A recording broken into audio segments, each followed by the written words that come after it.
धीरे धीरे करके बहुत सारी चीजें करी, बट एक थॉट था back of my mind that I want to help people. I started mentoring business plans and I also started guiding individuals with their career. रील होना चाहिए that you want to experience everything. The best way of sales would be have confidence in the product that you have. आप अपने आप को वो product बेच पा रहे हो तो मतलब आप सामने वाले को बेच पाओगे. अपने क्लाइंट से डील कर रहे हो तो you are trying to help them and not just sell them. आप अपने आप को समझो जितना ज्यादा, आपकी लाइफ उतनी सिंपल हो जाएगी, उतनी अच्छी हो जाएगी.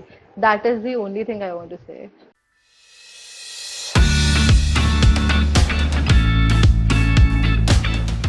Hello, ma'am. Welcome to this Insta Live session. Thank you so much for inviting me here. Yeah, thank you so much for joining this. Being a career coach, tell us something more about you. Okay, so if I start my journey, I started off with event management. In fact, fashion Okay. shows. मैंने fashion shows से अपना career शुरू करा था. उसके बाद eventually मैं event management करने लगी. फिर मैं sales में आई, फिर मैं marketing में आई. धीरे धीरे करके बहुत सारी चीजें करी, but एक thought था back of my mind that I want to help people. And for that I even tried to start an NGO. मुझे लगा कि एक NGO के through मैं लोगों की help कर सकती हूँ, but ऐसा हो नहीं पाया. क्योंकि Okay. You know there is a different set all together. आपको ये नहीं पता चलता कि किसको आपकी हेल्प की जरूरत है, किसको नहीं है. बहुत सारी चीजें Exactly. करते करते करते बहुत अलग अलग फील्ड्स में एक्सपीरियंस लेने के बाद एक पॉइंट ऐसा आया जहाँ पे मैंने लोगों को गाइड करना शुरू करा.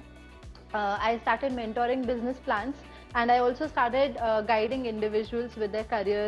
क्या उनको फील्ड चूज करनी चाहिए, कैसे करनी चाहिए, इंटरव्यूज के लिए कैसे प्रिपेयर करना चाहिए. एंड अभी 5-6 साल पहले, 4-5 साल पहले मैंने लोगों को गाइड करना शुरू किया था. एंड अगर करियर कोच की बात करें तो ये एक ऐसा टैग है खाली, but intention is only to guide people, चाहे वो पर्सनल लाइफ में है, प्रोफेशनल लाइफ में है. Just to help people understand कि मैं क्या करती हूँ. इस वजह से मैंने करियर कोच एक वो Coach. है आपका नाम. बट फैक्ट यही है that it's more of the guidance which is required at every aspect of life. क्योंकि हमारे प्रोफेशनल डिसीजंस भी हमारे पर्सनल लाइफ से बहुत ज्यादा अफेक्टेड होते हैं, बहुत ज्यादा इम्पैक्ट Exactly. करते हैं हमारी पर्सनल लाइफ.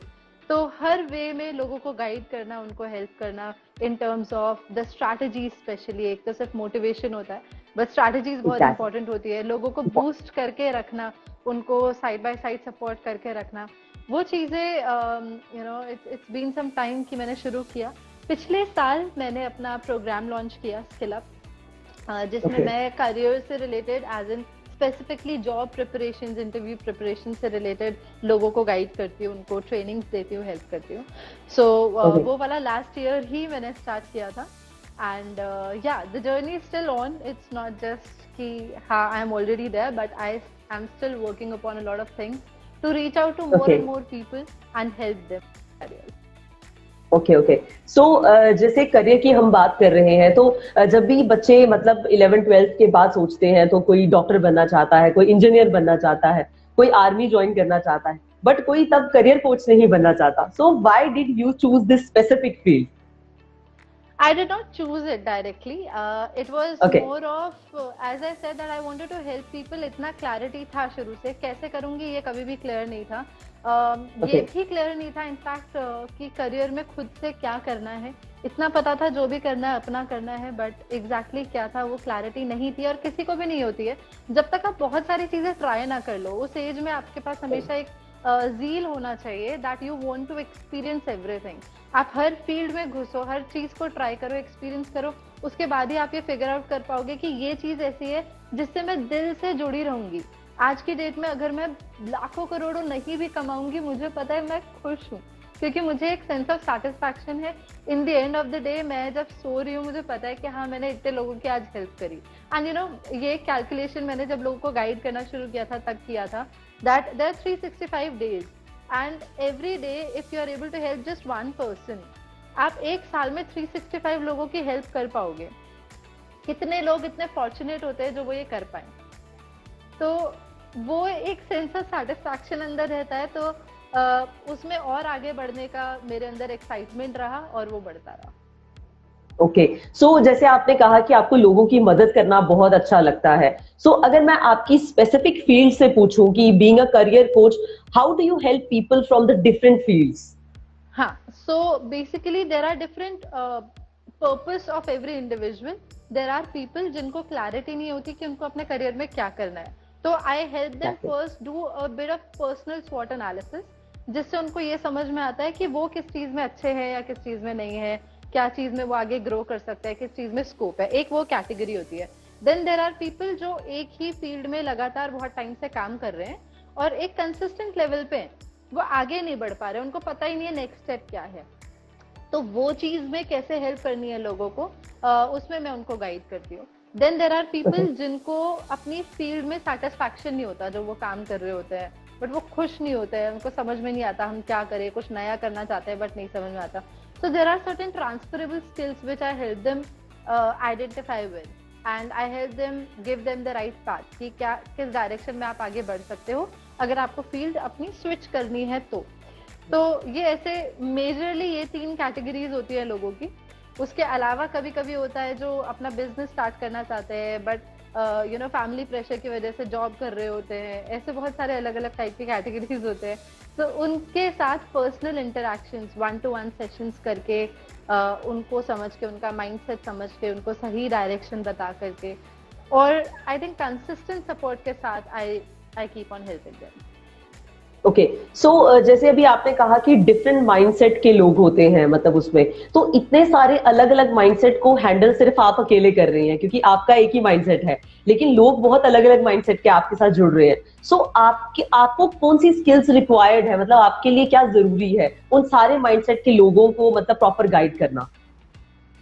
राइट, सो या the most important thing is कि आपके पास इंटरपर्सनल स्किल्स होनी चाहिए, पीपल स्किल होनी चाहिए, आपको लोगों को समझना आना चाहिए। और ये स्किल ना ऐसी होती है जो आपको लाइफ सिखाती है, आप किसी चीज के ऊपर डायरेक्टली काम करके नहीं कर सकते। मुझे अराउंड 12-13 साल हो चुके हैं काम करते हुए, and you know I have worked in different industries, I have met with different people and I am a very emotional person, so I am able to relate with other persons emotions as well. तो वहाँ पे I think ये मेरा एक plus point है जिसको मैं और यू नो यूटिलाइज कर पाई। I am very at times fragile and vulnerable as well, बहुत सारी जगहों पे।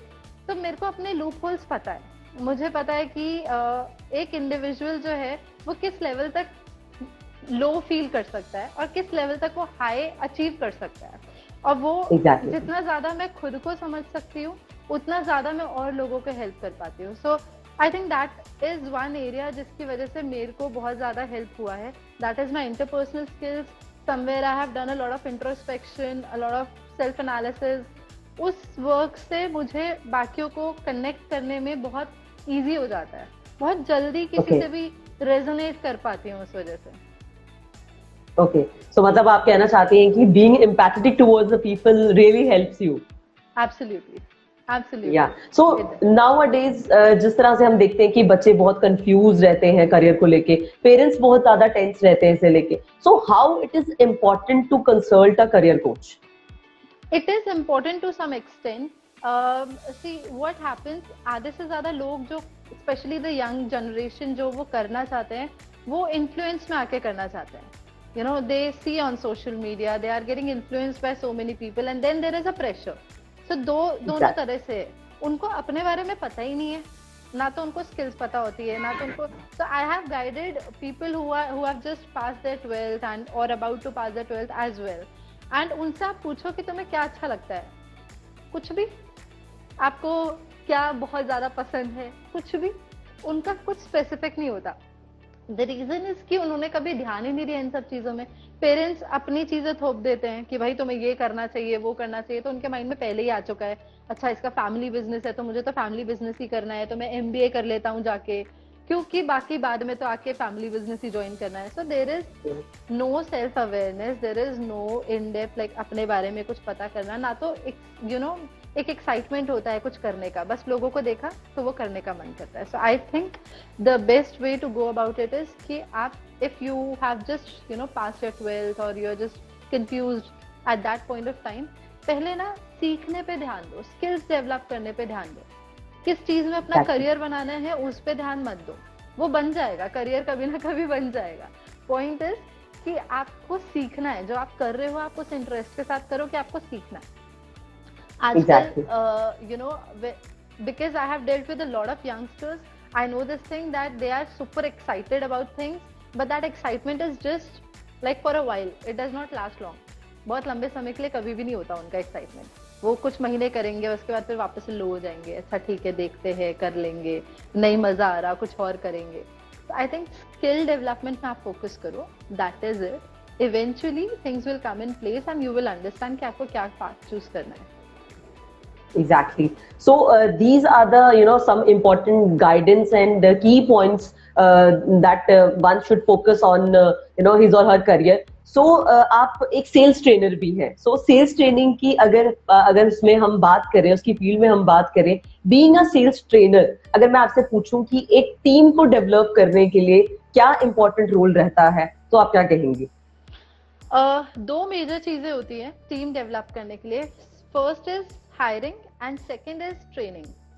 एनी इंडिविजुअल इज ट्रेनेबल, कोई भी ट्रेनेबल है, लेकिन माइंडसेट सही होना चाहिए. तो जब आप हायर कर रहे हो उस टाइम पे you are taking note that उस इंडिविजुअल का माइंडसेट आपके गोल्स के साथ अलाइन करता है या नहीं करता है. अगर वो माइंडसेट अलाइन नहीं करता तो आपका हायरिंग प्रोसेस जो है उस टाइम पे आपको बहुत दिक्कत आएगी उनको ट्रेन करने में इन फ्यूचर. क्योंकि वो ट्रेनेबल ही नहीं होंगे, या तो वो आपके साथ अग्री नहीं करेंगे या फिर कॉन्फ्लिक्ट्स होंगे, बहुत सारे प्रॉब्लम्स आएंगे. So most important thing is when you are hiring, at that time you see what is the mindset, and then when you are training, it's not just कि आपने पहले दिन में उनको सिखा दिया, बता दिया, सारा कुछ हो गया. Consistent training is required. आपको उनको, चाहे आप वो रोज ट्रेन कर रहे हो, चाहे आप उनको वीकली ट्रेन कर रहे हो, but you are there in touch with them. Happening, what are they doing, क्या कर रहे हैं, कैसे कर रहे हैं. All those things are really important to be in touch with them consistently and train them, and also make them understand कि changes आएंगे मार्केट में, चेंजेस आएंगे in the process of sales, तो वो एक्सेप्ट कर लो. इट शुडंट बी लाइक कि exactly हम तो यही प्रोसेस फॉलो करते आ रहे हैं, परंपरा चल रही है, वही चलते जा रही है. So we have to be open to learn new process of selling as well. Okay. So we are talking about change. So according to you, how do you evaluate the effectiveness of the training? So because change is a law of nature. Changes तो मतलब आती जाएंगी. जिस तरह से आप training देती हैं, so आप evaluate कैसे करती हैं उसकी effectiveness को? हाँ, so to be honest, ये थोड़ा सा एक difficult point हो जाता है, because it's not always about the results. It's not कि अगर एक इंडिविजुअल है वो इतनी सेल लेकर आ रहा है तो वो सही ट्रेन हुआ है, जो सेल नहीं लेकर आया वो ट्रेन सही नहीं हुआ है. एट टाइम्स आपका जो प्रोसेस होता है वो होता ही लॉन्ग टर्म है, लेकिन स्लो है.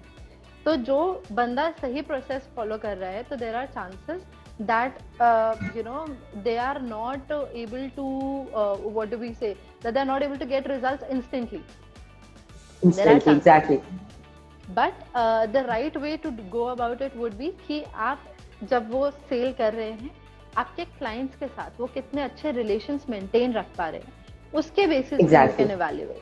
बिकॉज अल्टीमेटली द ब्रांड, अगर आपका ब्रांड है, जो सेल्स इंडिविजुअल होता है उसका काम होता है आपका ब्रांड एक लेवल से दूसरे लेवल पे लेके जाना, और वो आपके रिलेशनशिप्स के बेसिस पे होता है. So if an individual is an asset, how will you understand कि वो आपकी ट्रेनिंग के बेसिस पे जब वो इम्प्लीमेंट कर रहा है चीजें, तो he is getting either the results in the form of sales or in the forms of good relationships.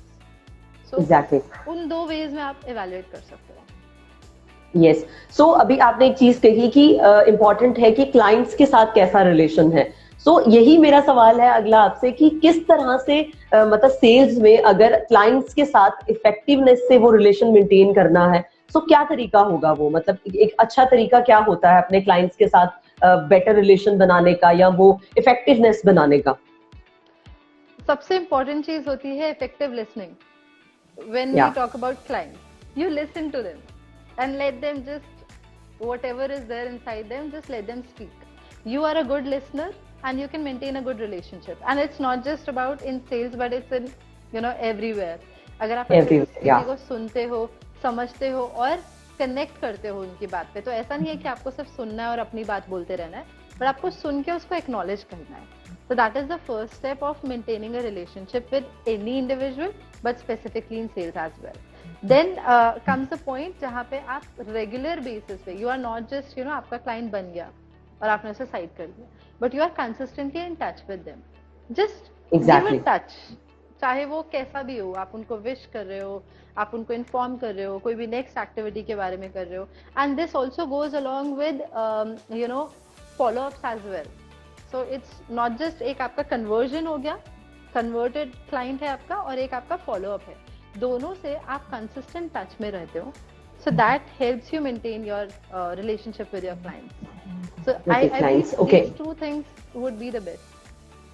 Okay so ये तो रहा क्लाइंट्स के साथ हम किस तरह से मतलब रिलेशन मेंटेन कर सकते हैं और किस तरह से अच्छा बन सकता है।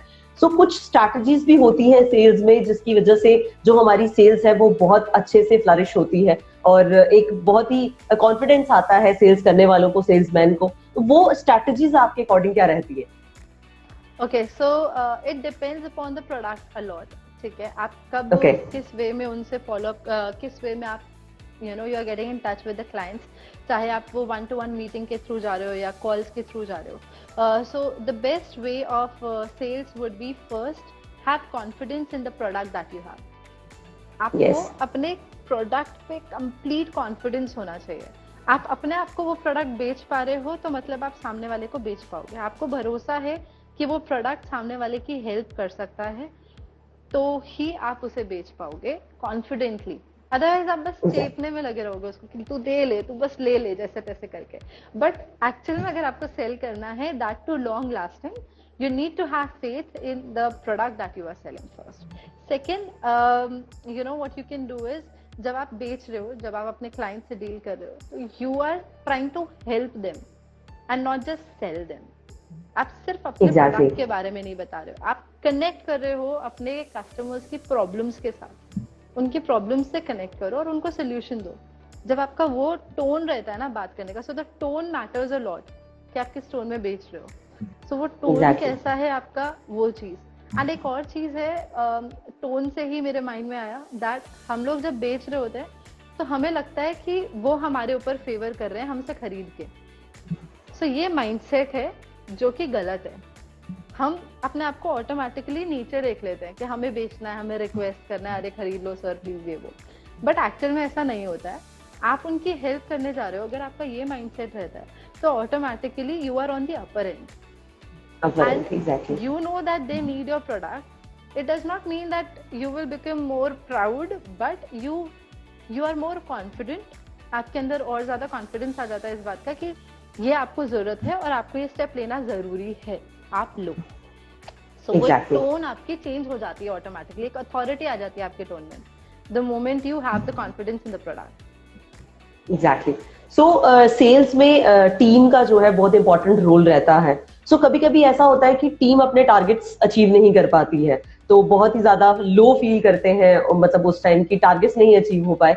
सो उस टाइम बीइंग मतलब अगर आप सलाह देते हैं एज अ सेल्स ट्रेनर तो उनके इंकरेजमेंट के लिए क्या होना चाहिए या क्या चीज होनी चाहिए जिससे वो थोड़े से इंकरेज हो? टू बी ऑनेस्ट ऐसा बहुत हुआ है हमारे साथ में, बहुत ज्यादा, जिसमें टीम एकदम लो हो गई है, रिजल्ट नहीं आ रहे हैं। बट वो इस वजह से होता है क्योंकि हमारा फोकस होता है रिजल्ट पे, जबकि हमारा फोकस होना चाहिए प्रोसेस पे। आपका काम है कि आपको ज्यादा से ज्यादा लोगों तक पहुंचना है और उन तक इंफॉर्मेशन पहुंचानी है सही तरीके से, बस ये आपका काम है। रिजल्ट अपने आप आएगा। बट अगर हम इसी चीज को लेकर के टेंशन लेंगे, और ये होता भी है क्योंकि जो हमारे ट्रेनर्स होते हैं ना, जो कंपनी के ओनर्स होंगे या वो, उनको खुद नहीं पता इन सब चीजों के बारे में, तो वो उसी लेवल का प्रेशर बनाते हैं अपने एम्प्लॉइज पे। यू नो सेल्स टीम पे उसी लेवल का प्रेशर इसलिए बनाया जाता है क्योंकि उनको खुद नहीं पता कि हमें सेल्स प्रोसेस फॉलो करना ज्यादा जरूरी है रादर देन रिजल्ट लेकर आना। अगर टीम माइंड से शांत रहती है तो उनका फोकस होता है सिर्फ लोगों तक पहुंचने का। एक प्रोसेस हमने बना रखा है, तुम्हें ये प्रोसेस फॉलो करना है, बस रिजल्ट अपने आप आएगा। अब इतना कॉन्फिडेंस पहली चीज जो सेल्स की टीम है उनको भी होना चाहिए और जो ओनर्स है उनको भी होना चाहिए ना, कि भाई हमारा प्रोडक्ट ऐसे बिक जाएगा हमें पता है, लेकिन तुम बस फॉलो करो।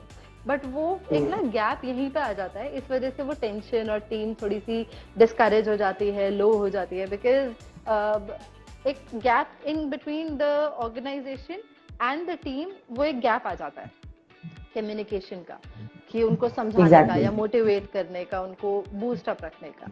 So if these things are worked about, it's very easy to get the results. Just relax होकर के प्रोसेस करते जाओ आराम से. And you need to enjoy. Sales उसी को करनी Exactly. चाहिए जो एंजॉय करे सेल्स करना. अदरवाइज ना it's very stressful and it gets a bit annoying जब आपको रिजल्ट नहीं मिलता, या फिर कोई आपसे रूडली बात कर देता है. कभी किसी ने फोन पे आपसे बोल दिया कि नहीं हमें कोई इंटरेस्ट नहीं है, तंग करना बंद करो. कोई भी ऐसे थोड़ा सा भी ऊपर नीचे बोल देगा तो हम डिस्करेज हो जाते हैं. किसी ने नहीं खरीदा Exactly. तो हम डिस्करेज हो जाते हैं. तो डिस्करेज होना बहुत आसान है, but you need to be happy, you need to be excited about the next call, तभी हो पाएगा. Exactly, that's great ma'am. So बहुत सारी चीजें आपने हमें मतलब समझाई भी हैं, बताई भी हैं, और मैं मतलब उम्मीद करती हूँ कि जितने भी लोग सेल्स से जुड़े हैं या फिर करियर को लेके वो सोच रहे हैं, वो जरूर इससे कुछ ना कुछ सीखेंगे. सो जाते जाते मैं चाहूंगी कि आप एक मैसेज दें हमारे ऑडियंस को कुछ. ओके, या ठीक है. सो बेसिकली मैसेज क्या है? It's something that I believe in, I truly believe in, and I want कि अगर मैं जितने ज्यादा लोगों को आगे गाइड कर रही हूँ या ज्यादा से ज्यादा लोगों तक पहुंच रही हूँ, तो ये चीज वो अपने माइंड में बिठा ले. If you are able to work upon yourself, just self analysis, अपने ऊपर थोड़ा सा अपना इंट्रोस्पेक्शन करते जाओ, अपने आप को आइडेंटिफाई करो. What are your strengths, what are your weaknesses. It will make your life very easy. आप लोगों को ब्लेम करना बंद कर दोगे, आप हर छोटी बात पे परेशान होना बंद हो जाओगे, आपको बहुत सारे सवालों के जवाब मिल जाएंगे. तो the best thing that you can do to yourself is just spend some time to yourself and be honest to yourself. जब आप अपने आप से ये सवाल करते हो कि मुझे दुख क्यों हो रहा है, तो जस्ट बी ऑनेस्ट. हम ना अपने आप को समझाते हैं झूठ झूठ बोल बोल के कि नहीं इस वजह से हम कर रहे हैं, you know, just to blame outwards. We're not ready to blame ourselves sometimes. Self love के चक्कर में ये भी होता है that हम खुद को blame नहीं करना चाहते, नहीं नहीं हम तो सही हैं. वो भी self love नहीं होता है actually. आप अपने आप को समझो जितना ज्यादा, आपकी लाइफ उतनी सिंपल हो जाएगी, उतनी अच्छी हो जाएगी. That is the only thing I want to say. Thank you so much, ma'am. Thank you so much for your time and thank you so much for joining this Insta Live session. Thank you so much for inviting me.